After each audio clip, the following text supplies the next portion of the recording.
a gardener. Wink, wink. Hi guys, welcome back to my channel. My name is Kayla, and this is a late night reading.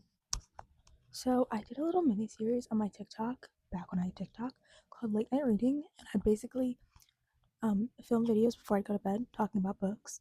And I just had the urge to film a YouTube video, and I just took a shower. It was a great shower, nice and clean. I smell good.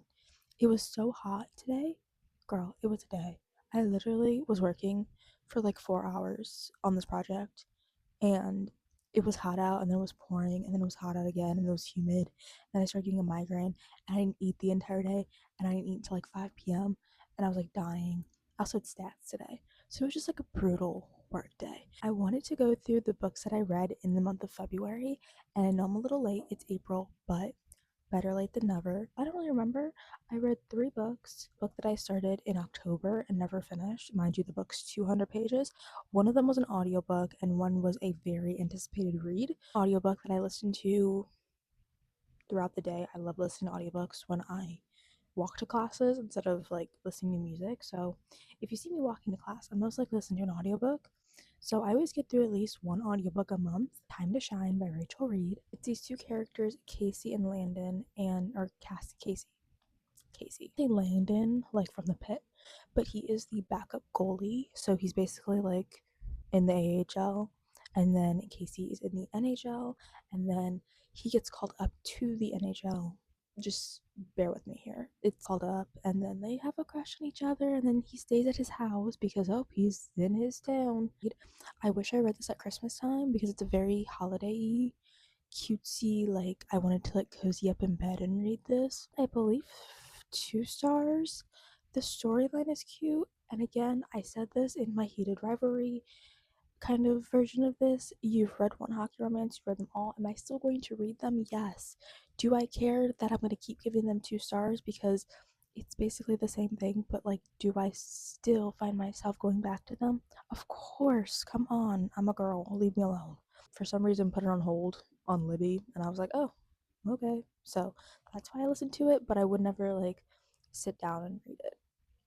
Do you know what I'm saying? It's not like a book that I was like, oh, I need to get my hands on this. Anticipated read of 2025, or one of my most anticipated reads, was going to be Taurus season. And guys, if you know me, I don't read dark romance. I don't like dark romance. It's not something I really enjoy, and like, I don't want to be like that person that wants to be like, let's talk about dark romance. But like, I don't want to read those books. Her writing is the only dark romance I think I'll ever read. Love those books. I don't know what it is. I think it's because the women are bad fucking ass, and so are the men. But like, the women are badass. And the new book Harvest Season, which comes out I believe this year, season follows Harper and Nolan, and I did not like this book as much as I liked the other novels that she's written. With the book, maybe I just wasn't paying attention. I don't know. But the ending of it was so strange and felt so like one off. And I was like, am I missing something? Like, I literally reread the last like 20 pages 2 different times because I thought I was missing something.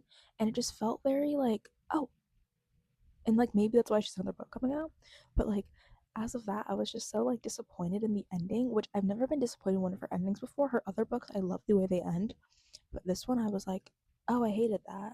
And so I gave it 3 stars because I hated the ending. Harper is a gardener and Nolan is there. So Nolan is there, Harper is a badass gardener, and that's all you need to know. And gardener as an actual gardener, not that type of gardening.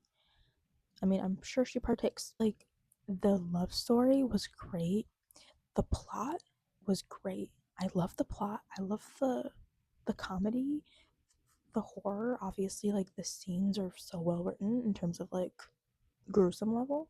But again, the ending just like didn't hit for me. Like, which I was really upset by. For the book being only like 200 pages, it took me forever to read. And if you ask me the plot of it, I do not know. Kate and Frida by Kim Fay. Okay? I do not know. I read this book. I promise you I did. I literally got it for $1 at the library, and I was like, this book looks so good. And this is my favorite thing: love, friendship, food, traveling. I love this stuff. I was halfway through reading it.